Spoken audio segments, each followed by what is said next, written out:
கர்த்தருடைய பரிசுத்த நாமம் மகிமைப்படுவதாக. தேவன் எவ்வளவு நல்லவராயிருக்கிறார்.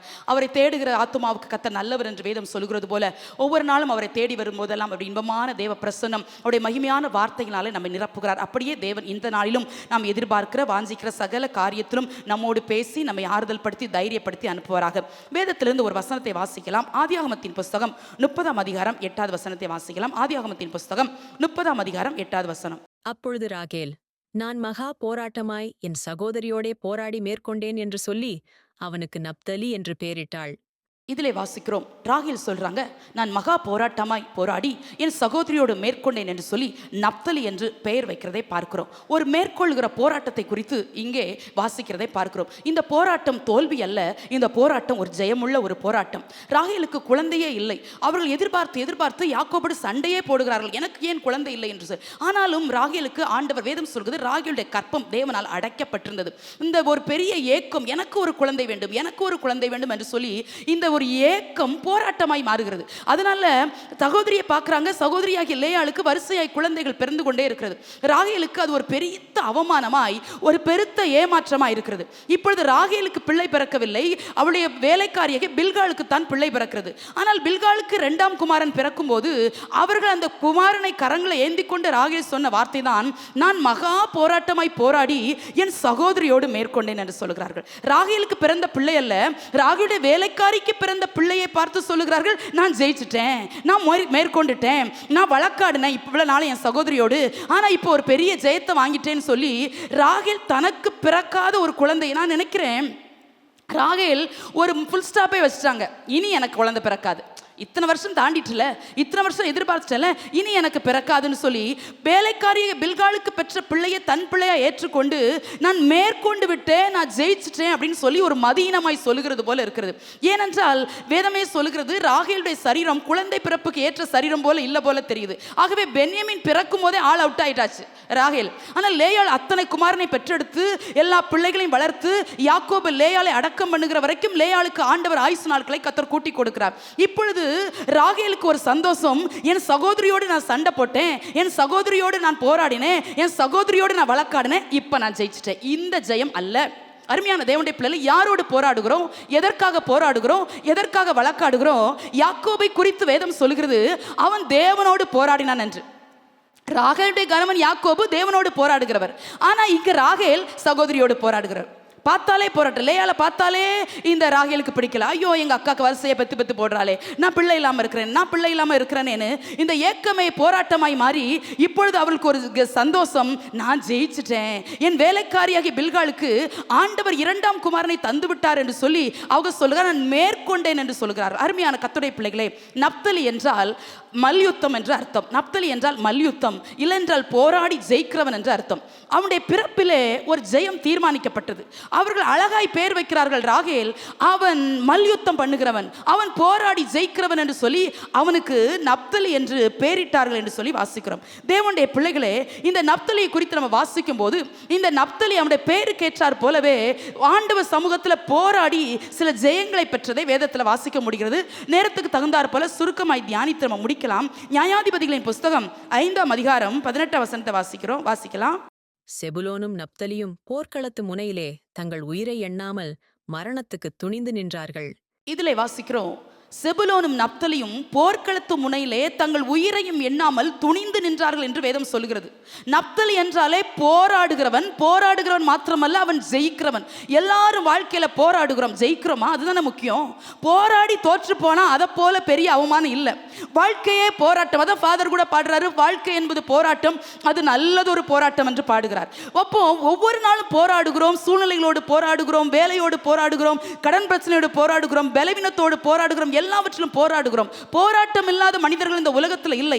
ஆனால் எத்தனை பேர் ஜெயம் எடுக்கிறோம்? வேதம் சொல்கிறது, அவன் நப்தலி போராடி அவன் ஜெயிக்கிறவன். இங்கேயும் வாசிக்கிறோம், போர்க்களத்து முனையிலே தன் உயிரையும் பாராமல் அவன் துணிந்து நின்றான் என்று வேதம் சொல்கிறது. போர்க்களத்து முனையில நிற்பது சாதாரண காரியம் அல்ல. போர்க்களத்து முனை என்று சொன்னால் சத்துருவுக்கு நேர எதிராக நின்று போராடக்கூடிய அனுபவம். சத்துருவுக்கு எதிராக நின்று போராடணும். அது ஜெயமாய் முடியலாம், அது தோல்வியாய் முடியலாம், அது உயிர் திரும்ப வரலாம், இல்லை என்றால் உயிரை பணயம் வைத்து செயல்படுகிற ஒரு நிலைமை. அதனால தான் சொல்லுகிறது, உயிரையும் பாராமல் துணிந்து நின்றார்கள் என்று நியாயாதிபதிகள் 5ஆம் அதிகாரத்தில் ஒரு வெற்றியின் கீதத்தை பாடுகிறார்கள் தெபொராள். அப்படி பாடும்போது நப்தலியை குறித்து பாடுகிறார்கள். நப்தலி தன் உயிரையும் பாராமல் போர்க்களத்து முனையிலே துணிந்து நிற்கிறான் என்று. அருமையான கர்த்தருடைய பிள்ளைகளே, நப்தலி போராடக்கூடியவன். போராடுவதற்கு நிறைய பேருக்கு பயமா இருக்கும், போராடுவதற்கு விருப்பமே இருக்காது. அதுக்கு பின்னும் முன்னுள்ள வசனங்களா நீங்க வாசித்து பாருங்க. கீலேயாத் மனுஷர் போராடல, தான் மனுஷர் போராடல, ரூபன் கோத்திரம் போராடல. ஆனா நப்தலி கோத்திரம் போராடி ஜெயம் எடுக்கிறது. ஏனென்றால் நப்தலிக்கு தெரியும் போராடினால் தான் ஜெயம் கிடைக்கும் என்று. நிறைய பேருக்கு இந்த ஜெபத்துக்கு வருவதற்கு மனது இருக்காது. நம்ம வீட்டிலே இருக்கலாம், சுகமாக இருக்கலாம், நம்ம வாழ்ந்திருக்கலாம், செழித்திருக்கலாம், நம்ம நல்லா தானே இருக்கிறோம், நம்ம நன்மைகளை தானே அனுபவிக்கிறோம், நமக்கு சுகம் தானே இருக்குது, நல்ல பலன் தானே இருக்குது, நல்ல ஆரோக்கியம் தானே இருக்குது, நம்ம ஏன் போர்க்களத்து முனையில் நிற்கணும், ஜெபமாகிய போர்க்களத்து முனையில் ஏன் துணிந்து நின்று போராட வேண்டும் என்று சொல்லி சில ஜனங்கள் எல்லா சபைகளிலும் இருக்கத்தான் செய்கிறார்கள். அதனால அவங்களுக்கு போராடுவதற்கு மனசு இல்லை. அவங்க சாக்கு போக்கு சொல்வாங்க, இந்த கீலேயாத் மனுஷரை போல, தான் புத்திரரை போல சாக்கு போக்கு சொல்வாங்க. ஆனால் நப்தலி கோத்திரம் அப்படி அல்ல. அது போர்க்களத்து முனையில் அது போராடக்கூடியது. போராடும் ஒரு ஜெயத்திற்காக போராடும். அருமையான கர்த்தருடைய பிள்ளைகளே, போராடுகிற ஒரு காலத்துக்குள்ளே கர்த்தர் நம்மளை கொண்டு வந்து வைத்திருக்கிறார். யாரோடு கேட்குறீங்களா? ராகேலை போல லேயாளோடு போராட்டமா, கணவனோடு போராட்டமா, மனைவியோடு போராட்டமா, குடும்பத்தோடு? நோ, மாம்சத்தோடு. எபேசியர் 6:12 சொல்லப்பட்டது போல மாம்சத்தோடு ரத்தத்தோடு நமக்கு போராட்டமே இல்லை. துரைத்தனங்களோடும் அதிகாரங்களோடும் அந்தகார லோகாதிபதிகளோடும் வானமடலை பொல்லாத சேனைகளோடு நமக்கு போராட்டம் உண்டு. ஆனாலும் இந்த போராட்டத்தை ஆவில பண்ணும்படி கர்த்தர் நம்மை அழைத்திருக்கிறார். அதனால தான் நப்தலியை குறித்து சொல்லுகிறது, அவர்கள் போர்க்களத்து முனையிலே துணிந்து நின்றார்கள். ஏன் துணிந்து நின்றார்கள்? போராடினால் தான் ஜெயம் கிடைக்கும் என்பது அந்த நப்தலி கோத்திரத்துக்கு தெரியும். அதனால போராட அந்த கூட்டம் தயங்கவில்லை. உயிரே போனாலும் நாங்கள் போராடி ஜெயம் எடுப்போம் என்று சொல்லி அந்த கோத்திரம் தன்னை தேவனுக்காக விட்டு கொடுத்ததுனால அந்த கோத்திரம் போராடி ஜெயம் எடுக்கிறது. இது போராடுகிற காலம். எதிலே? ஜெபத்தில் போராடுகிற காலம். கிருபையாய் கர்த்தர் இந்த ஜெப நாட்களை நமக்கு தந்திருக்கிறார். கிருபையாய் ஆண்டவர் தேவ சமூகத்தில் காத்திருக்கிற நாட்களை தந்திருக்கிறார். எத்தனை பேர் இந்த ஜெப அபிஷேகத்தை உணர்றீங்க? எத்தனை பேர் மேல ஜெப மேகம் மூடன்னு நினைக்கிறீங்க? எத்தனை பேர் மேல ஜெப ஆவி ஊற்றப்பட நினைக்கிறீங்க? இது சாதாரணமான நாட்கள் அல்ல, இது மௌனமா இருக்கிற காலம் அல்ல, இது அசதியா இருக்கிற நாட்கள் அல்ல, இது நிர்விசாரமா இருக்கிற நாட்கள் அல்ல. ஒரு ஜெப ஆவியினால, விசேஷ ஜெப ஆவியினால போர்க்களத்தின் முனையில துணிந்து நிற்கிற ஒரு ஜெப கூட்டத்தை கர்த்தர் சபை நடுவே தேடிக்கொண்டிருக்கிறார். எத்தனை பேர் வாஞ்சிக்கிறீங்க? ஆண்டவரே, எனக்கு அப்படிப்பட்ட ஒரு ஜெப ஆவியை தாங்க ஆண்டவரே. பிள்ளைங்க ஒருவேளை இன்னைக்கு வராம இருந்திருக்கலாம். குடும்பமாய் போராட வேண்டிய நாட்கள். போராடுகிற பிள்ளைகளுக்கு கர்த்தர் ஒரு பெரிய ஜெயத்தை வைத்திருக்கிறார். போராடுவதற்கு அநேகருக்கு விருப்பம் இல்லை, போராடுவதற்கு அநேகருக்கு மனமே இல்லை. ஜெயம் என்றால் ஆவென்று வாயை திறந்து கொண்டு ஜெயத்திற்காக எதிர்பார்க்கிறது. போராடாவிட்டால் எப்படி ஜெயம் பெறும்? பரிசு எழுதாவிட்டால் எப்படி தேர்ச்சி பெற முடியும்? இது போராடுகிற காலம். இது ஜெபத்தில் போராடுகிற காலம். தேவ பிரசன்னத்தில் விழுந்து கிடக்கிற காலம். தேவ பிரசன்னத்தில் நேரம் போறது தெரியாம மணிக்கணக்காய் விழுந்து கிடக்கிற காலம். காலைல எழும்புறீங்களா? ஒரு டம்ளர் தண்ணி குடிச்சா கூட ஸ்தோத்திரம் சொல்லிட்டு குடிக்க தெரியணும். ஒரு சின்ன வேலையை ஆரம்பிச்சா கூட ஜெபத்தோடு பழக தெரியணும். ஜெபம் இல்லாம ஜெயம் இல்லை, ஜெபம் இல்லாம விடுதலை இல்லை, ஜெபம் இல்லாம மேன்மை இல்லை, ஜெபம் இல்லாம ஆசீர்வாதம் இல்லை, ஜெபம் இல்லாம நம்முடைய வாழ்க்கையில உயர்வு இல்லை. எல்லா ஆசீர்வாதமும் எல்லா நன்மைகளும் இந்த ஜெபத்தில் அடங்கி இருக்கு. நல்ல திருப்தியா போசிக்கிறாரு, நல்லா உடுத்து வைக்கிறாரு. அதனால தேவ பிரசன்னம் மறந்துச்சோ, போராட வேண்டிய காலம் என்பது மறந்துருச்சோ? தேவ பிள்ளைய மறுபடியும் சொல்லிட்டு அடுத்த பாயிண்ட்டுக்கு போறேன். நீ போராடாவிட்டால் ஜெயம் உனக்கு தூரமாக்கப்படும். போராடுவதற்கு தான் தேவ பிள்ளை நம்மளை அழைத்திருக்கிறார். கடைசி வரைக்கும் நமக்கு போராட்டம் உண்டு. ஏன் அவர் சிலுவையில போராடி சிலுவையில சொன்னார் முடிந்தது என்று சொல்லி தன் ஆவியை ஒப்பு கொடுத்தார். முடிந்தது என்பது ஒரு விசுவாசமான வார்த்தை அல்ல. என்னதை முடித்தார்? ஓட்டத்தை ஜெயமாய் நம்முடைய தேவன் போராடி முடித்தார். போராடுகிற தேவ பிள்ளையே, ஜெபத்திற்காக நீ தேவ சமூகத்தில் மணிக்கணக்காய் விழுந்து கிடக்க வேண்டும் என்று கர்த்தர் எதிர்பார்க்கிறார். அதிகாலையில் விழிப்போடு, ராக்காலங்களை விழிப்போடு, நேரம் கிடைக்கும் போது விழிப்போடு. வீண் வார்த்தைகளை ஒன்னையும் பேசக்கூடாது. எப்பொழுதுமே உங்க வாழ்க்கையில ஜெபத்தால மூடணும். ஜெபமே உங்க வாழ்க்கையில சிந்தையா மாறணும். ஆண்டவரே, போராடுகிற ஒரு போர்க்களத்தின் முனையில நான் நிற்கிறேன். ஆண்டவரே, துணிந்து நிற்பேன். பலவீனமானாலும் துணிந்து நிற்பேன். ஜெபத்துல போராட்டமானாலும் துணிந்து நிற்பேன். வரக்கூட முடியாத சூழ்நிலை ஆனால் துணிந்து நிற்பேன். ஏனென்றால் நான் தேவனால் தெரிந்து கொள்ளப்பட்ட நப்தலி கோத்திரம். எத்தனை பேர் கர உயர்த்தி சொல்ல முடியும்? ஆண்டவரே, நான் நப்தலி கோத்திரம். நான் வந்தா துணிஞ்சு தான் நிற்பேன். நான் போராடி தான் நான் ஜெயிப்பேன். ஆண்டவரே, நான் போராடுவேன், நான் போராடுவேன், நான் ஜெபத்துல போராடுவேன். ஆண்டவரே, நான் போராடுவதற்காக நான் அழைக்கப்பட்ட தேவ பிள்ளை. ஜெப நேரத்தை அலல் படுத்த மாட்டேன். ஜெப நேரத்தை அற்பமா எடுத்த மாட்டேன். ஆண்டவரே, யாரோ எனக்காக ஜெபிப்பாங்கன்னு யாருடைய ஜெபத்துல குளிர்காய மாட்டேன். ஆண்டவரே, நான் ஜெபிப்பேன். ஆண்டவரே, நான் திறப்புல நிற்பேன். நான் போராடி ஜெயம் எடுப்பேன். எத்தனை பேர் சொல்ல முடியும்? பாருங்க, ஒரு சின்ன கோத்திரம் தான் நப்தலி கோத்திரம். இந்த கோத்திரத்துக்கு இருந்த தாகத்தை பாருங்களேன். எல்லா கோத்திரத்தையும் தெபொராள் அம்மா விவரிக்கும் போது அவருடைய கேரக்டரையும் சொல்றாங்க. சில கோத்திரத்துக்கு அந்த யுத்தத்துக்கு வர மனசு இல்லை. ஏன்னா யுத்தம் கடுமையானது தேவனுடைய பிள்ளைகளே. ஊழியம் கடுமையானது, ஜெபம் கடுமையானது, தேவனுக்காய் பிரயாசப்படுறது கஷ்டமானது தான். அதனால நிறைய பேருக்கு அது இஷ்டம் இருக்காது. ஆனால் இந்த நப்தலி கோத்திரம் தன் ஜீவனையும் பார்க்கல, உயிரையே பார்க்கல. உயிரே எனக்கு மேட்டர் இல்லப்பா அப்படின்னு சொல்லி போர்க்களத்தின் முனையில துணிந்து நின்றதுனால நப்தலி கோத்திரத்தை மென்ஷன் பண்ணி பாட்டு நியாயாதிபதிகள் 5 என்பது அவர்கள் பாடின ஒரு விக்டரி சாங் அங்கே எழுதப்பட்டிருக்கிறது. அவங்க பாடும்போது இந்த நப்தலி கோத்திரத்தை நினைவு கூர்ந்து பாடுறாங்க. உயிரையும் பாடாம துணிஞ்சிட்டீங்களே. எத்தனை பேர் அப்படி துணிஞ்சு வர ஆயத்தமா இருக்கிறீங்க? துணிஞ்சு ஒரு ஸ்டெப் எடுத்து வைக்க ஆயத்தமா இருக்கிறீங்க? எத்தனை பேருக்கு அந்த தாகம், எத்தனை பேருக்கு அந்த வாஞ்ச, எத்தனை பேருக்கு அந்த ஆசையா இருக்குது? ஆண்டவரே, நான் துணிஞ்சு வருவேன். ஆண்டவரே, கொஞ்சம் கஷ்டமா தான் இருக்குது, ஆனா துணிஞ்சு நிற்பேன் உங்களுக்காக. துணிந்து நிற்கிற ஒரு கூட்டத்தை தானே கர்த்தர் தேடுறாரு. ஆபிரகாம் ஆதியாகமம் 18 வாசிக்கிறோம். ஆண்டவர் பிள்ளையெல்லாம் தருவேன்னு சொல்லி வாக்கு பண்ணார். வாக்கு பண்ணிட்டு ஆபிரகாம்கிட்ட ஆண்டவர் பேசிட்டு போயிடுறாரு. ஆனாலும் வேதம் சொல்லுகிறது, ஆபிரகாமோ பின்னும் கர்த்தருக்கு முன்பாக நின்று கொண்டிருந்தான். நிற்கிறவங்கள தானே கர்த்தர் தேடுறாரு. தேவனுக்காக நிற்கிறீங்களா? தேவனுக்காக வைராக்கியமா இருக்கிறீங்களா? தேவனுக்காக ஓடுறீங்களா? நம்முடைய ஓட்டத்தில் ஒரு பகுதி, நம்முடைய ஓட்டத்தில் ஒரு பகுதி, நம்முடைய பிரயாசத்தில் ஒரு பகுதி அது தேவனுக்காக இருக்குதா? தேவனுடைய ராஜ்யத்துக்காக இருக்குதா? நிறைய நேரத்தில் இல்லை. உலகத்துக்காக ஓடி, பிள்ளைகளுக்காக ஓடி, வருமானத்துக்காக ஓடி, எதிர்காலத்துக்காக ஓடி ஓடி ஓடி தேவனுடைய ராஜ்யத்துக்காக செயல்பட்ட விதம் பூஜ்யமா போயிருது வாழ்க்கையில. 100% போராடுங்கன்னு சொல்லல, 1%, 1%. இன்னைக்கு காலையில் இருந்து எத்தனை பேர் சொல்ல முடியும், நான் இன்னைக்கு நல்லா ஜோம்னிட்டே இருந்தேன், வேலை செஞ்சாலும் யாரும் லீவ் போட முடியாது, லீவ் போட முடிய சூழ்நிலை உங்களுக்கு இல்லை. ஆனால் வேலை ஸ்தலத்தில் கூட நான் ஜோம்னிட்டே இருந்தேன், நான் அப்படி ஒரு ஃபில் ஆகிட்டே இருந்தேன், ஒரு அனாய்டிங் ப்ரெசன்ஸால் நான் ஃபில் ஆகிட்டே இருந்தேன். எத்தனை பேர் அதை உணர்றீங்க? எத்தனை பேர் அப்படி சொல்ல முடியும்? தேவனுடைய பிள்ளைகளை, பாட்டு பாடிட்டே இருந்தேன், ஆண்டவரோடு பேசிட்டே இருந்தேன், ஆண்டவரோடு நடந்துட்டே இருந்தேன். எத்தனை பேருக்கு அந்த தாகம், எத்தனை பேருக்கு அந்த வாஞ்சலாக இருக்குது? நப்தலி போர்க்களத்தின் முனையில துணிந்து நின்றான். நீங்க 2 ராஜாக்கள் 11 வாசித்தீங்கன்னா மறு வருஷம் ராஜாக்கள் யுத்தத்திற்கு புறப்படுகிற காலத்துல தாவீது யுத்தத்துக்கு போகல. போராட வேண்டிய காலம் என்பது தாவீதுக்கு தெரியும். அது ராஜாக்கள் மட்டுமே இந்த யுத்தத்தை செய்ய முடியும்.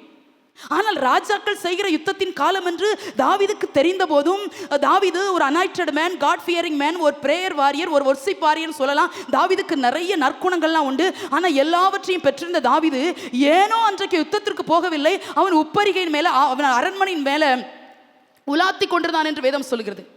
கொஞ்ச நேரம் நிர்விசாரமா இருந்த அந்த வாக்கிங் அவனுடைய வாழ்க்கை, தாவீதுடைய வாழ்க்கையில ஒரு பெரிய வீழ்ச்சியை கொண்டு வந்தது. வேதம் அதை ரிமார்க்காய் பதிவு பண்ணப்பட்டிருக்கு. பட்சேபாளத்தில் செய்த பாவத்தை வேதம் ரிமார்க்காய் பதிவு பண்ணப்பட்டிருக்கிறது. அருமையான கர்த்தருடைய பிள்ளைகளை, போராட வேண்டிய காலத்தில் போராடுகிறோமா? ரொம்ப முக்கியம். போராட வேண்டிய காலத்தில் போராடுகிறது. நம்ம நினைக்கிறோம் இன்னைக்கு ஜெபத்துக்கு வரலன்னா நாளைக்கு வந்துடலாம், நாளைக்கு வரலன்னா நாளை கழிச்சு வந்துடலாம். இந்த சாக்கு போக்கு சொல்லியே எஸ்தரை பாருங்க, அவங்க மொர்தெகாய்ட்ட சொல்லி தான் அனுப்புறாங்க. ஆனால் என்னை கூப்பிடல, ராஜா என்னை கூப்பிடல, 30 நாள் அளவு நான் அழைக்கப்படலன். ஆனால் மொர்தெகாய்ட்டிருந்து ஒரு பதில் வருது, அப்படியாம்மா 30 நாள் கூப்பிடலையாம்மா, நீ அரண்மனையிலே இருமா, சொகுசா இருமான்னு மொர்தெகாய் நம்மன்னா அப்படி சொல்லி விட்டுருப்போம். கூப்பிடலன்னா எப்படி போக முடியும்? அவங்க மூஞ்சில் அடிச்ச மாதிரி ஒரு வார்த்தை லெஃப்ட் ரைட் விடுறாரு மொர்தெகாய்.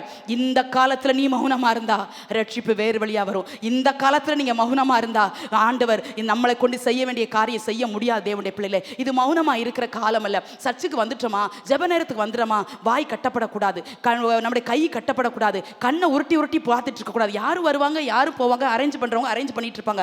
வந்தமா, கதர்னமா, ஜெபிச்சமா, தேவ சமூகத்தில் நம்முடைய பலத்தெல்லாம் ஊற்றினமா, சந்தோஷமா போனமான்னு இருக்கணும். வேதம் சொல்கிறது, போர்க்களத்தின் முனையிலே தங்கள் உயிரையும் பாராமல் அவர்கள் துணிந்து நின்றார்கள். நியாயாதிபதிகள் 6:35 வாசிக்கிறோம்.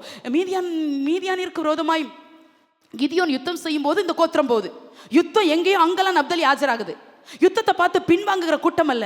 யுத்தம் என்றால் கடினமானதா இருந்தாலும், அது லகுவானதா இல்லாமல் இருந்தாலும், இந்த நப்தலி கோத்திரம் போராடுவதற்காக தன்னை முற்றிலுமா விற்று போட்டது. நிறைய பேருக்கு இந்த போராடுவதற்கு தானே இஷ்டம் இல்லை. போராடி ஜெயத்துக்கு நிறைய பேருக்கு ஆசையா இருக்கும். ஆனால் போராடுவதற்கு இஷ்டம் இல்லை. எதுல போராட வேண்டும் தேவனுடைய பிள்ளைகளே? ஜெபத்துல போராட வேண்டும் என்று சொல்லுகிறேன். இந்த நப்தலி கோத்திரம் போராடினதுனாலே சில ஜெயங்களை ஆண்டவர் இந்த நப்தலி கோத்திரத்துக்கு தந்தார். அதை வாசிக்கலாமா? ஆதியாகமத்தின் புஸ்தகம் 49 அதிகாரம் 21 வாசிங்க. ஆதியாகமம் 49:21. நப்தலி விடுதலை பெற்ற பெண்மான், இன்பமான வசனங்களை வசனிப்பான், இதிலே வாசிக்கிறோம், எல்லா கோத்திரத்துக்கும் உரிய ஆசீர்வாதங்களை சொல்லி யாக்கோபு வாழ்த்தும் போது நப்தலிக்குரிய ஒரு விசேஷமான வார்த்தையை சொல்லுகிறார். அவன் நப்தலி விடுதலை பெற்ற பெண்மான் என்று சொல்லுகிறார். விடுதலையை பெறப்போகிற பெண்மான் அல்ல, விடுதலை பெற்ற பெண்மான். ஆல்ரெடி அவன் விடுதலை பெற்றுவிட்ட நப்தலி யாருக்கும் அடிமை அல்ல. அவனுடைய பிறப்பிலே அவனுடைய வெற்றியும் அவனுடைய ஜெயமும் தீர்மானிக்கப்பட்டது. ஏனென்றால் அவன் போராடி ஜெயிக்கிறவன், அப்படின்னா தான் நப்தலி என்றே அர்த்தம். ஆகவே யாக்கோபு சொல்லுகிறார், நப்தலி விடுதலை பெற்ற பெண்மான் என்று சொல்லுகிறார். ஏன் விடுதலை? அவன் போராட துணிந்தவன். அவன் போர்க்களத்தின் முனையை பார்த்து பின்வாங்க மாட்டான். அவன் போராடுகிறவன். அதனால போராடுதனால அவனுக்கு ஒரு விடுதலை முன்னமே தீர்மானிக்கப்பட்டிருந்தது. அருமையான தேவ பிள்ளைகளே, எத்தனை பேர் வாழ்க்கையில போராடிட்டே இருக்கிறோம், எல்லாத்தோடு போராடுறோம். ஆனா நிறைய போராட்டங்கள் உங்களுக்கு ஜெயமாய் மாறுவதில்லையே. போராட்டங்கள் ஜெயமாய் மாற வேண்டும், போராட்டங்கள் கொண்டாட்டங்களாய் மாற வேண்டும். இல்லை என்றால் நாம் போராடுகிற போராட்டத்தில் என்ன அர்த்தம் இருக்கிறது? போராடி ஜெயிக்காதவர் நிறைய பேர். உலகத்தோடு நீங்க போராடினீங்களா ஜெயம் வராது.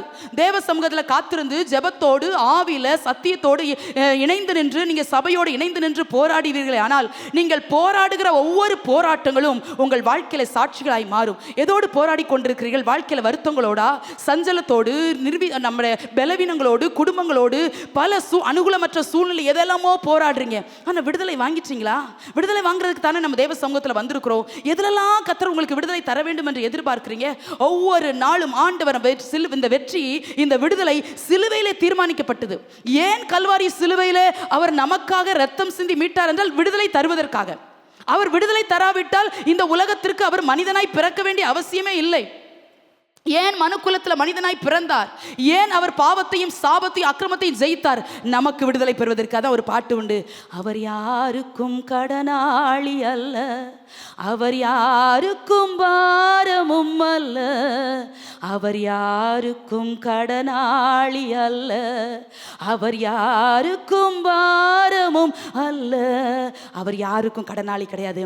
அவர் நமக்காக அவருக்கு செய்து முடிக்க எல்லா கடன்களையும் கல்வாரி சிலுவையில் நமக்கு ஆல்ரெடி அவர் செய்து முடித்து போயிட்டாரு. இனிமே நீங்களும் நானும் தான் அவருக்கு செய்ய கடமைப்பட்டிருக்கிறோம். அவர் யாருக்கும் பாரமானவர் அல்ல. நம்முடைய பாரத்தெல்லாம் கல்வாரி சிலுவையில் சுமந்தார். இன்னும் கூட கர்த்தர் நம்மை தகப்பனை போல சுமந்து கொண்டிருக்கிறார். நம்முடைய வருத்தங்கள் கர்த்தரால் சுமக்கப்படுகிறது, நம்முடைய பாரங்கள் கர்த்தரால் சுமக்கப்படுகிறது, நம்முடைய கண்ணீர்கள் கர்த்தரால் அங்கீகரிக்கப்படுகிறது, நம்முடைய வேதனைகளை கர்த்தர் பார்த்து கொண்டிருக்கிறார். அநேக நாள் விடுதலைக்காக எதிர்பார்த்து என் வாழ்க்கையில ஒரு விடுதலை வராதோ, நான் எதிர்பார்க்கிற விடுதலை வராதோ, என்றைக்கும் என் வாழ்க்கையில கண்ணீர் தானோ, என்றைக்கும் என் வாழ்க்கையில உடைவுதானோ, என்றைக்கும் இப்படி மனக்காயம் தானோ, கண்ணீரே என் வாழ்க்கையின் உணவாயிற்று என்று அங்கலாய்த்து கொண்டு ஒரு வெளியில் வந்திருக்கலாம். அருமையான தேவனுடைய பிள்ளைகளே, உங்களுக்காக விடுதலை தருவதற்கு அவர் உண்மையும் நீதி உள்ளவரும் ஆயிருக்கிறார். வேதம் சொல்கிறது, நப்தலி விடுதலை பெற்ற பெண்மான் என்று சொல்கிறது. அவன் போராடுறான், அதனால ஒரு விடுதலை. போராட்டம் மறுபடியும் சொல்லிட்டு அடுத்த பாயிண்ட் போறேன். தேவனுடைய பிள்ளைகளே, ஜெபத்துல நீங்க போராடாத பட்சத்தில் விடுதலை வாங்க முடியாது. ஒரு 5 நிமிஷம் 10 நிமிஷம் ஜெபத்தில் நம்ம பெருசாக நினச்சிக்கிறோம்ல, நான் 5 நிமிஷம் நான் ஜெபிச்சிட்டேன், ஆண்டவர் எனக்கு ஒரு பெரிய ஜெயத்தை தரணும். இல்லை, நான் சொல்கிறேன், ஜெபமே உங்கள் வாழ்க்கையின் பேச்சாய், ஜெபமே உங்கள் வாழ்க்கையின் மூச்சாய், ஜெபமே உங்கள் வாழ்க்கையின் உணவாய், ஜெபமே உங்கள் வாழ்க்கையின் எதிர்பார்ப்பாக மாறணும். ஜெபம் ஜெபம் ஜெபம் ஜெபம் ஒரு அக்கினி, அது ஒரு மனுஷனை பிடிச்சிட்டா விடவே விடாது. ஒரு பாஸ்டர் கதவை அடிச்சுட்டு ஜோமனை போனாராம். உள்ள ஒரு ரூமர் ஜெபிக்கிற ஒரு தெய்வ மனுஷன், நல்ல பரிசுத்தவான். அவர் ஜெப அறையை அடிச்சுட்டு ஜோமனை போனார். 1 நாள் ஆயிற்று, கதவே திறக்கப்படலை. 2 நாள் ஆயிற்று, கதவே திறக்கப்படலை. 3ஆவது நாள் வெளியே உள்ளவங்க நினச்சாங்க, ஐயோ உள்ள போன மனுஷன் என்னாச்சு, போனால் ரொம்ப நேரம் ஜெபிப்பார் தான், ஆனால் 3 நாள் ஆச்சு அந்த மனுஷன் வெளியே வரவில்லைன்னு சொல்லி அந்த கதவை அவங்க உடைச்சிட்டு வெளியே உள்ளே போனாங்களாம். அந்த கதவை உடைச்சிட்டு உள்ளே போனவங்கள அவர் ஜெபித்து கொண்டே இருந்தனால அங்கே அந்த அறையை மூடி இருந்த ஒரு தேவ பிரசன்னம் அந்த ஜெப அறையை திறந்த ஒரு சகோதரியை தூக்கி அப்படி அபிஷேகத்தில் நிரப்பி அப்படி வீசிருச்சான். அதுதாங்க ஜெபம், அதுதான் ஜெபம், அதுதான் ஜெபம், அதுதான் ஜெபம். இன்னையிலிருந்து இந்த ஜெப நேரத்தில் இந்த வார்த்தையை கேட்டுக்கொண்டிருக்கும் போதே ஒரு ஜெப அபிஷேகத்தில் கத்த நிரப்பி அப்படி நிரப்ப ஜெபத்தை கூட்ட கூட்ட கூட்ட உங்கள் வாழ்க்கையில் எதெல்லாம் வாசல் அடைச்சு வச்சுச்சோ எல்லா வாசலும் தானாக திறக்கும். ஏன் தெரியுமா? இந்த ஜெபம் திறந்துடும். வெண்கல கதவுகளை உடைக்கும், இரும்பு தாழ்பாளங்களை முறிக்கும், அது சிங்கத்தின் வாயை அடைக்கும். நம்ம பாடுகிறது போல இந்த ஜெபத்தால் செய்ய முடியாத மேன்மையே இல்லை. ஏன் நப்தலி கோத்திரத்துக்கு விடுதலை? அது போராடுகிறது, அதனால விடுதலை கத்தர் தந்தார். சுனிதா வில்லியம்ஸ் விண்வெளியிலிருந்து பூமிக்கு கால் வைத்தார்கள். உலகமே அதை பெரிய வெற்றி கொண்டாட்டமாய் கொண்டாடினது நம்ம கூட பார்த்துருப்போம். அதெல்லாம் ஏன் 9 மாசமா போராடினாங்க, 286 நாள் விண்வெளியில் இருந்தாங்க. அது சாதாரணமான காரியம் அல்ல. ஒரு பெண் இத்தனை நாள் விண்வெளியில் தங்கி போராடி இருக்கிறாங்க. போராடி அவங்க பூமியில அவர்கள் வெற்றியாய் ஜீவனோடு கால் வைத்ததை உலகமே கொண்டாடுகிறது. அப்போ ஒரு போராட்டம் ஜெயமாய் மாறிவிட்டால் தானே அது கொண்டாட்டமாய் மாறும். நம்முடைய போராட்டங்கள் எல்லாம் நிறைய தோல்வியாக தான் மாறுகிறது. ஏன்? நம்ம ஜெபிக்க தவறுகிறதுனால. இன்னையிலிருந்து ஒரு சவாலா போங்க, ஆண்டவரே நான் போராடி ஜெயிப்பேன், ஆண்டவரே நான் போராடி ஜெயிப்பேன். சர்ச்சில் வந்து சொல்லணும், நான் ஜெபிச்சேன் கர்த்தர் எனக்கு சுகம் தந்தார், நான் ஜெபிச்சேன் கர்த்தர் என்னை விடுதலை ஆக்கினார், நான் ஜெபிச்சேன் கர்த்தர் எனக்கு வேலை தந்தார், நான் ஜெபிச்சேன் கர்த்தர் என் பிள்ளைகளை ஆசீர்வதிச்சார், நான் ஜெபிச்சேன் கர்த்தர் எனக்கு வீடு தந்தார், நான் ஜெபிச்சேன் கர்த்தர் என்னை உயர்த்தினார், ஜெபிச்சேன் கர்த்தர் எனக்கு சம்பளத்தில் உயர்த்தி. இப்படி சொல்லணும். நமக்கு வேலையே இல்லைனாலும் பரவாயில்ல, சம்பளத்தை உயர்வே இல்லைனாலும் பரவாயில்ல, வீடு பிரச்சனை, பிள்ளைகள் பிரச்சனை, குடும்பம் பிரச்சனை, வருமானம் பிரச்சனை, சரத்தில் பிரச்சனை, என்ன பிரச்சனையாக இருந்தாலும் சர்ச்சில் வந்து ஒரு 10 நிமிஷம் தனியாக வந்து நின்று அப்பா சமூகத்தில் கதறதுக்கு நிறைய பேருக்கு இஷ்டமே இல்லை. ஆனால் விடுதலைன்னா அப்படி 2 கையையும் விரித்து வாங்குறதுக்கு மட்டும் ஆசையாக இருக்குது. ஜெபம் இல்லாமல் தேவனுடைய பிள்ளைகளை உங்கள் வாழ்க்கையில் விடுதலை வராது. நப்தலி விடுதலை பெற்ற பெண்மான் என்று சொல்கிறேன். 2வது நப்தலிக்கு ஒரு ஆசீர்வாதத்தை வாசிக்கிறோம். ஏசாயா 9:1 வாசிக்கும் போது அதில் வாசிக்கிறோம், ஈனப்படுத்தப்பட்ட நப்தலியா இந்த கோத்திரம் குறிப்பிடப்படுகிறது. ஏசாயா தீர்க்கதரிசனமாக எழுதுகிறார், இந்த நப்தலி கோத்திரத்தை ஈனப்படுத்தினார்கள். ஆனால் அதை வாசிக்கிறீங்களா? ஏசாயா 9:1 ஆகிலும் அவர் ஷெபுலோன் நாட்டையும் நப்தலி நாட்டையும் இடுக்கமாய் ஈனப்படுத்தின முந்தின காலத்திலிருந்தது போல அது இருண்டிருப்பதில்லை. ஏனென்றால் அவர் கடற்கரையருகிலும் யோர்தான் நதியோரத்திலுமுள்ள புறஜாதியாருடைய கலிலேயாவாகிய அத்தேசத்தை பிற்காலத்திலே மகிமைப்படுத்துவார். இதில் பார்க்கிறோம், ஏசாயா தீர்க்கதரிசனமாக எழுதுகிறார், இந்த நப்தலி இருண்டிருப்பதில்லை. ஆண்டவர் இதை மகிமைப்படுத்துகிற நாட்கள் வரும். இது எப்பொழுதும் இருளாக இருப்பதில்லை. ஜெபிக்கிற தேவ பிள்ளையே, உங்கள் வாழ்க்கையில் இருள் மூட முடியாது. அந்தகாரத்தின் இருளாக இருக்கலாம், பலவீனத்தின் இருளாக இருக்கலாம், போராட்டத்தின் இருளாக இருக்கலாம். இப்பொழுது இருளோடு நீங்கள் போராடி கொண்டிருக்கலாம். என் வாழ்க்கையை இருளாக இருக்கிறதே, எங்கும் ஒரு ஒளிமயத்தை நான் பார்க்க முடியவில்லையே, ஒரு பிரகாசத்தின் நாட்களை பார்க்க முடியவில்லையே, ஒரு ஆசீர்வாதத்தின் நாட்களை பார்க்க முடியவில்லையே, தொட்டதெல்லாம் எனக்கு வாய்க்காமல் போகிறதே, எதை நினைத்தாலும் என் வாழ்க்கையில ஒரு வெற்றியும் காண முடியும் நினைக்கிறீர்களோ, நப்தலி கோத்திரத்தை ஆண்டவர் விசேஷப்படுத்தும் போது அந்த நப்தலி கோத்திரத்துக்காய் ஒரு தீர்க்கதரிசனமான ஒரு வார்த்தை சொல்லுகிறார், அது இருண்டு இருப்பதில்லை. ஆண்டவர் பிற்காலத்திலே அதை மகிமைப்படுத்துவார். மகிமைக்கன்று இந்த கோத்திரத்தை கர்த்தர் தெரிந்தெடுத்து, இந்த சின்ன கோத்திரமா இருந்தாலும் கர்த்தர் இந்த கோத்திரத்தை மகிமைப்படுத்துகிறார். அதை ஈனப்படுத்தினவர்கள் உண்டு, அதை கனவீனமா எண்ணினவர்கள் உண்டு, அந்த கோத்திரத்தை அற்பமா எண்ணவர் உண்டு.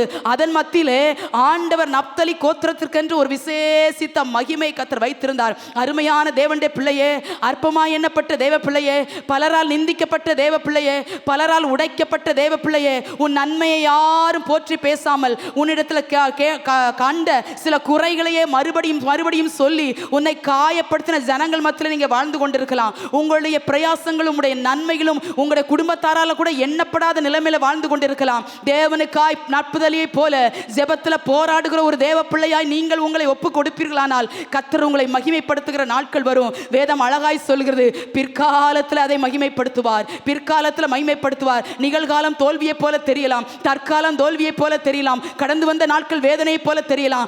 ஆனால் கர்த்தர் உங்களை மகிமைப்படுத்துகிற ஒரு நாட்கள் கர்த்தரால் விசேஷமாக தீர்மானிக்கப்பட்டிருக்கிறது. அருமையான தேவ பிள்ளையே, மகிமைக்கென்று தெரிந்தெடுக்கப்பட்ட தேவ பிள்ளை, உன் மீது உலகத்தின் அசுத்தம் படக்கூடாது, உலகத்தின் அருவருப்பு படக்கூடாது, உலகத்தின் மாயை உங்களை சிக்கிக்கொள்ள வைக்கக்கூடாது. மகிமைக்கென்று வாழ்கிற கூட்டமா இருக்கும். அது சிலர் வேறு பிரிக்கப்பட்டு தான் வாழணும். உலகத்தின் அருவருப்புகளோடு பல ஜனங்களைப் போல, உலக ஜனங்களைப் போல, அந்நிய ஜனங்களைப் போல, புறஜாதிகளைப் போல போராடக்கூடாது. எல்லா விதத்திலும் நான் மகிமைக்காக வேறு பிரிக்கப்பட்ட பிள்ளை. நான் வாழ்ந்தா இப்படி தான் வாழ்வேன், நான் உடுத்துனா நான் இப்படி தான் உடுத்துவேன், நான் பேசுனா நான் இப்படி தான் பேசுவேன், என் பிள்ளைகளை வளர்த்தா நான் இப்படி தான் வளர்ப்பேன், நான் காரியத்தை செஞ்சா நான் இப்படி தான் செய்வேன். ஏன் தெரியுமா? நான் மகிமைக்கென்று வேறு பிரிக்கப்பட்ட கூட்டம். என்னை மகிமைப்படுத்துவேன் என்று கர்த்தர் சொல்லியிருக்கிறார். மகிமைப்படுத்துவேன் என்றாரே, மகிமனின் பாசம் பெரியதென்று பாடுறது போல அவர் மகிமைப்படுத்துகிற தேவன். ஊழியத்தை கர்த்தர் மகிமைப்படுத்துவார், உங்கள் குடும்பங்களை கர்த்தர் மகிமைப்படுத்துவார், உங்கள் பிள்ளைகளை மகிமைப்படுத்துவார். நப்தலிக்கென்று ஆண்டவர் விசேஷித்த தீர்க்கதரிசனமான வார்த்தை இங்கு சொல்லுகிறார். இதே தீர்க்கதரிசன வார்த்தையை மத்தேயு 4:15 நீங்க வாசிக்கும் போது அங்கு சொல்லுகிறார். 13ஆம் வசனம் 15ஆம் வசனத்தில் வாசிக்கும் போது ஆண்டவர் இந்த நப்தலி நாட்டில் வாசம் பண்ணாராம். எப்படி ஏசாயா தீர்க்கதரிசி சொன்ன வார்த்தை அங்கு நிறைவேறுகிறது பாருங்க. நப்தலி நாட்டை ஈனப்படுத்துகிற இந்த நப்தலி நாட்டை மகிமைப்படுத்துவார் என்று ஏசாயா பல ஆண்டுகளுக்கு முன்பு தீர்க்க தரிசனமாய் எழுதப்பட்ட வார்த்தை அங்கு மத்தேயு 4ஆம் அதிகாரத்தில் உண்மையாய் நிறைவேறுகிறது. அவர் நப்தலி நாட்டில் வந்து வாசம் பண்ணனால 15ஆம் வசனம் சொல்லுகிறது, மரண இருளின் திசையில் இருக்கிறவர்களுக்கு ஒரு பெரிய வெளிச்சம் உதித்தது என்று. ஆண்டவர் இருளை வெளிச்சமாய் மாற்றினான். மரண இருளை இருக்கிறவர்களுக்கு தேவன் வந்து அவர் கலிலேயாவில் வாசம் பண்ணுகிறார், அவர் நாசரேத்தில் வாசம் பண்ணுகிறார் என்று எழுதப்பட்டிருந்தாலும் இங்கே வாசிக்கிறோம் அவர் நப்தலி நாட்டில் வாசம் பண்ணுகிறார் என்று. அவர் நப்தலி நாட்டில் வாசம் பண்ணுகிறதுனால ஒரு பெரிய வெளிச்சம் உதித்தது என்று. கர்த்தர் உங்களோடு வாசம் பண்ணுகிறாரா? உங்கள் குடும்பத்தோடு வாசம் பண்ணுகிறாரா? தேவன் உங்கள் நடுவிலே வாசம் பண்ணுவார். ஆனால் உங்களை சுற்றிலும் மூடி இருக்கிற இருள் அகலும். ஆண்டவர் இந்த நப்தலி கோத்திரத்தை அப்படி ஆண்டவர் மகிமைப்படுத்துகிறார். யாக்கோபு சொல்லுகிறார், ஆதியாகமம் 49:21 வாசித்தோம், நப்தலி விடுதலை பெற்ற பெண்மான் என்று. ஏன் பெண்மான் என்று சொல்லுகிறார் என்றால், மான்களை பாருங்கள், எல்லா விலங்குகளை காட்டிலும் இந்த மான்கள் ரொம்ப துரிதமாய் ஓடும். பிறந்து 20 நிமிடத்திலே மான் குட்டிகள் ஓட ஆரம்பிச்சிருமா, துள்ளி குதித்து. எவ்வளோ அதிசயம் பாருங்க, பிறந்து 20 நிமிடத்திலே அந்த மான் குட்டிகளுக்கு அவ்வளோ ஒரு பலன், மான்கால்கள் அவ்வளோ ஒரு பலன். இந்த பெண்மான்களுக்கு கொம்புகள் ஒன்று இருக்காதாம், ஆண் மான்களுக்கு தான் கொம்பு உண்டா.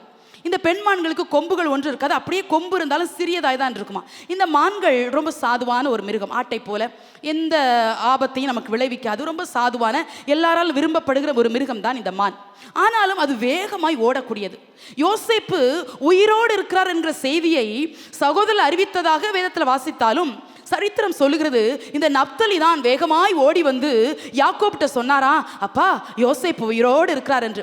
நல்ல செய்தியை கொண்டு வந்தவர் இந்த நப்தலி. துரிதமாய் ஓடி வந்து எல்லா சகோதரை பார்க்கிலும் இந்த நல்ல செய்தியை தன்னை தகப்பனாய் யாக்கோபுக்கு சொல்வதற்கு இந்த நப்தலி முந்திக் கொண்டார் என்று சரித்திரம் சொல்லுகிறது. அருமையான கர்த்தருடைய பிள்ளைகளே, மான்கள் வேகமாய் ஓடக்கூடியது. கர்த்தருக்காக வேகமாக ஓடுறோமா, துரிதமாய் செயல்படுறோமா, துரிதமாக நம்முடைய ஜெப நாட்களை கூட்டிக்கிறோமா, வேதத்தை வாசிக்கிற நேரங்களை இன்னும் கூட்டுறோமா, தேவ சமூகத்தில் திறப்பில் இருக்கிற நேரத்தை இன்னும் கூட்டுறோமா. நம்மெல்லாம் தேவனால் தெரிந்து கொள்ளப்பட்ட ஒரு மான் கூட்டங்கள். தேவனுக்காக வேகமாய் ஓடிதான் ஆகணும். வேதம் சொல்லுகிறது, சங்கீதம் 29:9 சொல்லுகிறது, கர்த்தருடைய சத்தம் பெண் மான்களை ஈனும்படி செய்யுமா.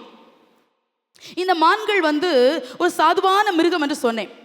சில நேரங்களில் எவ்வளவுதான் ஓடி தப்பித்து கொண்டாலும், தப்பிப்பதற்கு முயற்சித்தாலும், பல நேரத்தில் நம்ம டிஸ்கவரி சேனல்லாம் பார்த்துருப்போம், சிங்கத்திற்கு அது அமட்டு கொள்ளுகிறது. ஒரு குறிப்பிட்ட அளவுக்கு போராடி பார்க்கிறது, போராட முடியாத பட்சத்தில் அப்படியே அடிமணிந்து விடுகிறது. பாவம், சாதுவான மிருகம்.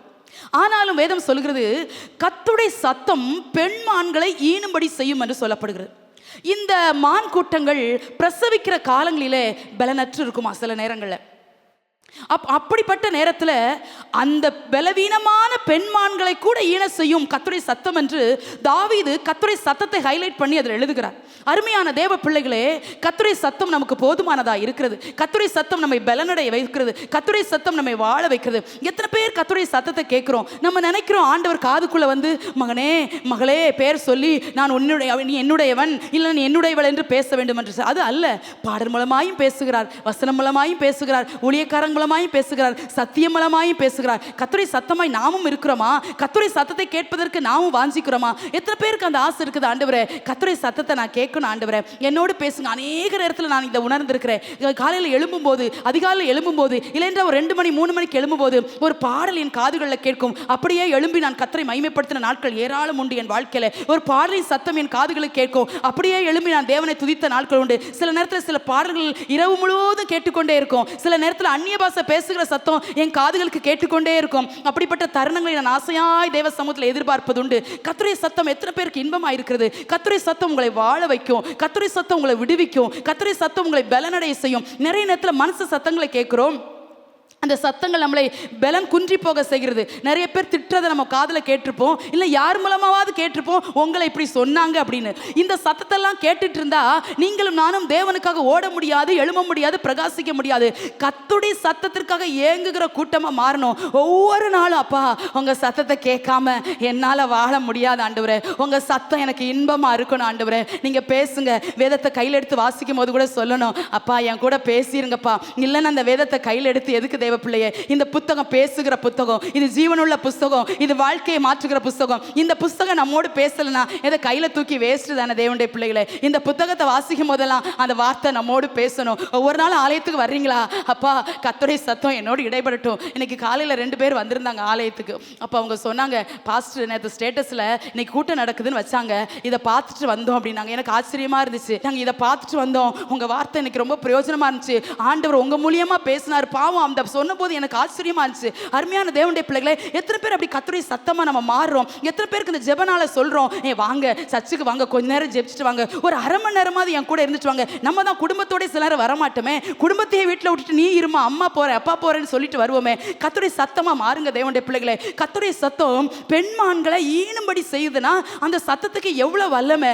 மான் பிரசவிக்கிற அந்த மான் பலனற்று தன்னுடைய பிரசவ காலத்துல எதிர்நோக்கி அது வலியினால இருக்கும்போது கர்த்தருடைய சத்தம், இந்த கேட்கிற ஒரு சத்தம் அந்த பெண்மான்களை அப்படியே பிரசவிக்க செய்துன்னு சொல்லி தாவீது கர்த்தருடைய சத்தத்தின் வல்லமையை உணர்ந்து எழுதுகிறார். வேதனையோடு இருக்கிறீங்களா, பலவீனத்தோடு இருக்கிறீங்களா, ஆறுதலற்று இருக்கிறீங்களா, திடனற்று இருக்கிறீங்களா, நம்பிக்கை இல்லாமல் இருக்கிறீங்களா, எல்லாராலும் உடைஞ்சு போயிட்டீங்களா, உங்களை தேற்றுவதற்கு யாருமே இல்லையா, உங்கள் காயத்தை புரிஞ்சுக்கிறதுக்கு யாருமே இல்லையா, உங்கள் வாழ்க்கையை வனாந்திரமா இருக்குதா, உங்க வேலை ஸ்தலமே உங்களுக்கு வனாந்திரமா இருக்குதா, உங்கள் வீடே உங்களுக்கு பாலைவனம் போல இருக்குதா, ஒவ்வொரு நாள் ஆகார போல தனிமையா ஓடுறேன்னு சொன்னீங்களா, அந்த வனாந்திரத்திலும் கர்த்தருடைய சத்தத்தை கேட்ட ஒரு ஆகார் உண்டல்லவோ. கர்த்தருடைய சத்தம் உங்களை பலப்படுத்தும், கர்த்தருடைய சத்தம் உங்களை தூக்கி நிறுத்தும், கர்த்தருடைய சத்தம் உங்களை உற்சாகப்படுத்தும், கர்த்தருடைய சத்தம் இன்னும் உங்களை பலனடை செய்யும், கர்த்தருடைய சத்தம் இன்னும் உங்களுக்கு ஓடுவதற்கு ஏற்ற பலனை தரும். எத்தனை பேர் ஏங்குறோம், ஆண்டவரே கர்த்தருடைய சத்தம் என் காதுகளுக்கு கேட்கணும். உங்க வீடுகளில் கூட சும்மா இருந்தீங்கன்னா சும்மா ஏதோ பேசிட்டே வேலை செய்யாதீங்க. மைல்டா உங்க டிவிலையோ இல்லைன்னா உங்க செல்போன்லையோ மைல்டா ரொம்ப சத்தமாக வச்சிங்கன்னா வேலை செய்யறதுக்கு டிஸ்டர்பாக இருக்கும். நான் மைல்டா நல்ல பாடல்களையோ இதெல்லாம் கேளுங்க. கர்த்தருடைய சத்தமாக உங்கள் வீடு நிரப்பப்படணும், கர்த்தருடைய சத்தமாக உங்கள் வீடு தொனிக்கணும். கிச்சனில் மனைவி பாடினாங்கன்னா பெட்ரூம்லேருந்து பிள்ளைங்க பாடணும், காலில் இருந்து கணவன் பாடணும். எப்படி இருக்கும் பாருங்க, கர்த்தருடைய சத்தமாக வாசம் பண்ணுகிற அந்த வீடு எவ்வளோ ஆசீர்வாதமாக இருக்கும். இன்னையிலேருந்து ஒரு பொருத்தனையோடு இந்த காரியத்தை செய்யுங்க. ஆண்டவரே கர்த்தருடைய சத்தமாக மாறுவேன், வீட்டில் அந்நிய காரியத்துக்கு இடம் இல்லை, வீட்டில் அசுத்தத்திற்கு இடம் இல்லை, நானே கர்த்தருடைய சத்தமாக மாறுவேன். போகிறவங்களுக்கு இல்லாமல் ஒரு நாள் கூப்பிடுவோம், என் கூட சர்ச்சுக்கு வாங்களேன் ஒரு நாள் கூப்பிடுவோம், அவங்க வரமாட்டாங்களா, உடனே சரி அவ்வளோதான் நம்ம கூட்டு பார்த்தோம் வரல அப்படின்னு விட்டுருவோம். அடுத்த பாயிண்ட் போறேன். கர்த்தருடைய சத்தம் பெண்மான்களை ஈனும்படி செய்யுமா. ஒரு சத்தத்தில் ஈன்று எடுக்கிறது பெண்மான்கள். அப்போ ஒரு மான் 2 இல்லைன்னா 3 குட்டி தான் போடுமா, நிறைய குட்டி போடாது, ஆடுகளை போல 2-3 குட்டி போடுமா. இந்த தேவனுடைய சத்தத்தினால பலன் அடைகிற பெண்மான்கள் குட்டிகளை ஈன்றெடுக்கிறது. எத்தனை பேர் ஆவிக்குரிய இனப்பெருக்கம் செய்கிறோம், ஆவிக்குரிய ஆத்துமாக்களை ஆதாயம் பண்ணுகிறதை ஒரு ஈன்றெடுக்கிற நாட்கள் என்று எத்தனை பேர் பெண்மான்களா இருக்கிறோம். பெண்மான்களை பெண்களுக்கு இல்லை, எல்லா முழு சபைக்கும் தான். எத்தனை பேர் ஆத்துமாக்களை ஆதாயப்படுத்துகிற பெண்மான்களா இருக்கிறோம். ஒரு பாஸ்டர் இப்படி சொன்னாரு, 52 ஒரு வருஷத்துல 52 வாரம் 52 வாரமும் ஒருத்தர் வந்து சர்ச்சுக்கு வாங்கன்னு கூப்பிட்டாராம். ஒவ்வொரு ஞாயிற்றுக்கிழமை ஆராதனைக்கு போகும்போது பைபிளோட வீட்டு வாசல்ல வந்து நின்று வரான், எங்களோட சர்ச்சுக்கு வாங்கல அப்படின்னு. இவர் அடுத்த வாரம் வரேன் பாரு, உன்னை அடுத்த வாரம் வரேன்னு சொன்னீங்களா, அவர் வீட்டில் நின்று வரான். இப்படி சொல்லி சொல்லி சொல்லி சொல்லி 52 வாரமா அவர் வாசல்ல போய் நின்னாராம். ஒரு பிரதர் இன்னொரு பிரதர் வீட்டு வாசல்ல. அப்புறம் அவருக்கே ஒரு குற்ற உணர்வாயிட்டுச்சே, இவர்கிட்ட நம்ம 52 வாரமா வர்றோம்னு சொல்லிட்டு நம்ம வரலையே அப்படின்னு நினைச்சிட்டு 1 வருஷம் கழிச்சு சர்ச்சுக்கு போனாராம். போன அந்த முதல் ஆராதனையில கர்த்தர் அவரை தொட்டார், சில நாட்களில் அபிஷேகித்தார். இன்னைக்கு ஊழியக்காரராய் ஊழியம் செய்து கொண்டிருக்கிறார். 52 தடவை போய் ஒரு வீட்டு வாசல் முன்பாக ஒரு மனுஷனால் நிற்க முடிஞ்சு அந்த மனுஷனை ஆதாயமாக்கி அவரை ஊழியக்காரராகவே மாற்ற முடியுமானால் பெண்மான்களை ஈன்றெடுக்கிற காலம். மலட்டு கற்பங்கள் சபைகளில் இருக்கக்கூடாது. ஆவிக்குரிய மலட சொல்றேன், ஆவிக்குரிய மலடுகளாய் ஒன்றும் இருக்கக்கூடாது. பெண்மான்களை ஈன்றெடுக்கிற பெண்மான்கள் குட்டிகளை ஈன்றெடுக்கிறது போல ஆத்துமாக்களை ஈன்றெடுக்கிற ஒரு காலத்தில் கர்த்தர் வைத்திருக்கிறார். ஜெபிக்கும் போது கூட அந்த ஆத்தும பாரத்தோடு ஜெபிக்கணும், அந்த ஆத்தும பாரத்தின் உருக்கத்தை அறிஞ்சு ஜெபிக்கணும். ஆண்டவரே எங்க தேசத்தை இப்படி மாற்றுங்கப்பா, எங்க சபையை இப்படி மாற்றுங்கப்பா, எங்க சுற்றி இருக்கிற ஜனங்களை மாற்றுங்கப்பா. இந்த சபையாகிய பேழைக்குள்ள வந்து அநேக கூட்டங்கள் நிற்கணும். இந்த சபையாகிய நாணல்பட்டிக்குள்ள வந்து ஆண்டவரே சில கூட்டங்கள் வந்து நின்று கர்த்தரை ஆராதிக்கணும். வெளிப்படுத்தல் 7:6 வாசிக்கிறோம், இந்த நப்தலி கோத்திரத்துல ஆண்டவர் 12,000 பேரை கர்த்தர் தமக்காக பிரித்தெடுத்து முத்திரை போடுறார். இந்த 12,000 பேருக்கும் ஆண்டவர் இப்படிப்பட்ட விசேஷ கிருபைகளை கர்த்தர் கொடுக்கிறார். அதுல தான் கோத்திரம் மிஸ் ஆகிறது, எப்ராஹிம் கோத்திரம் மிஸ் ஆகுது. ஆனா ஆண்டவர் இந்த சிறிய கோத்திரமாகி நப்தலி கோத்திரத்தை அதை பிரித்தெடுத்து அதிலேயும் ஒரு கூட்ட ஜனங்களை கர்த்தர் தெரிந்தெடுக்கிறார். அருமையான கர்த்தரை பிள்ளைகளை, போராடுகிற இந்த நப்தலி, போர்க்களத்தின் முனையில துணிந்து நின்ற இந்த நப்தலி தேவனுக்காக கடைசி வரைக்கும் நின்றதுனால அது பரத்துக்கு போய் அங்கேயும் ஒரு 12,000 பேரை பிரித்தெடுக்கிற அந்த கூட்டத்தில் இந்த நப்தலி கோத்திரமும் இணைந்து கொள்கிறது. உபாகமம் 33 23 வாசிக்கிறோம், நப்தலி கர்த்தருடைய தயவினாலே திருப்தி அடைந்து என்று வாசிக்கிறோம். கர்த்தருடைய தயவினாலே திருப்தி அடைகிற ஒரு நப்தலி. வாழ்க்கையில் அனுகூலமற்ற சூழ்நிலைகளாக இருக்கலாம், வாழ்க்கையை எதிர்பார்த்து காத்திருந்து நம்முடைய வாழ்க்கையில கிடைக்காத ஒரு சூழ்நிலையா இருக்கலாம். ஆனால் நப்தலி கர்த்தருடைய தயவினால திருப்தியா இருப்பேன். எத்தனை பேர் சொல்ல முடியும், ஆண்டவரே கர்த்தருடைய தயவு போதும். பலவீனம் மாறாம இருக்கலாம், வருத்தம் மாறாம இருக்கலாம், பிரச்சனை மாறாம இருக்கலாம், நாட்கணக்காய் வடித்த சில கண்ணீர்கள் மறையாம இருக்கலாம். ஆனால் கர்த்தருடைய தயவுனால வாழ்ந்துட்டு இருக்கேன். எத்தனை பேர் சொல்றீங்க?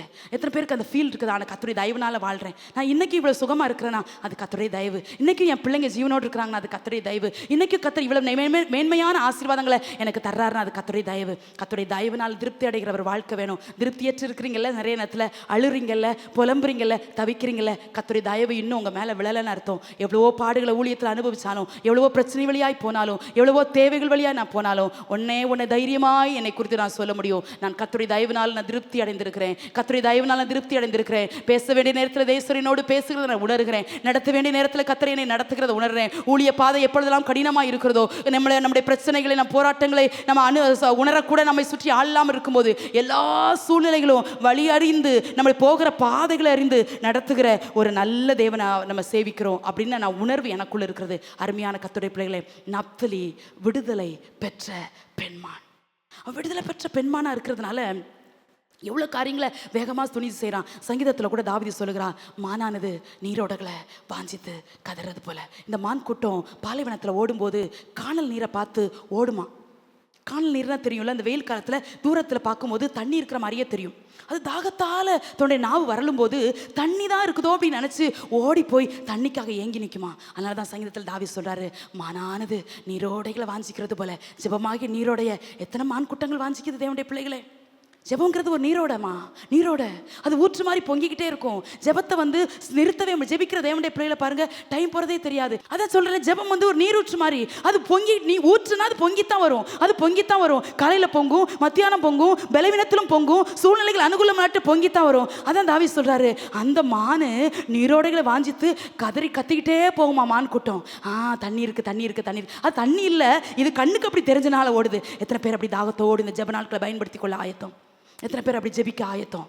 எத்தனை பேர் அப்படி போராட ஆயத்தம்? ஆண்டவரே நான் கதறி வருவேன்ப்பா, தாகத்தோடு வருவேன் ஆண்டவரே. மான போல இந்த ஜெபமாக்கி நீரோடைய நான் ரொம்ப ஏங்கி வருவேன் ஆண்டவரே. நான் ஒரு மான் கூட்டமாக மாறணும். நப்தலி விடுதலை பெற்ற பெண்மான். நப்தலி போராடி ஜெயிக்கிறவன். அதனால சில ஜெயத்தை அவன் எளிதாய் பெற்றுக்கொண்டான். போராட துணிகிற தேவ பிள்ளையே, தேவ சமூகத்தில் ஜெபமாகிய தேவ பிரசனத்தில் ஜெபமாகிய ஆயுதத்தை கையிலேந்தி போராடுகிற தேவ பிள்ளையே, உனக்கான வெற்றி முன்னமே தீர்மானிக்கப்பட்டது. ஒருவேளை உன் கண்களுக்கு அது மறைக்கப்பட்டிருக்கலாம். ஏற்ற காலத்தில் ஜெபத்தில் போராடுகிற தேவ பிள்ளைகளாக உங்களை கர்த்தர் மகிமைப்படுத்துவார். இருளில் நிறைந்த நாட்கள் அல்ல, கர்த்தர் உங்களை வெளிச்சத்துக்கு கொண்டு வருவார். கர்த்தர் உங்களை மேன்மைப்படுத்துவார். எல்லாரும் அப்படி எழும்பி நிற்கலாம்.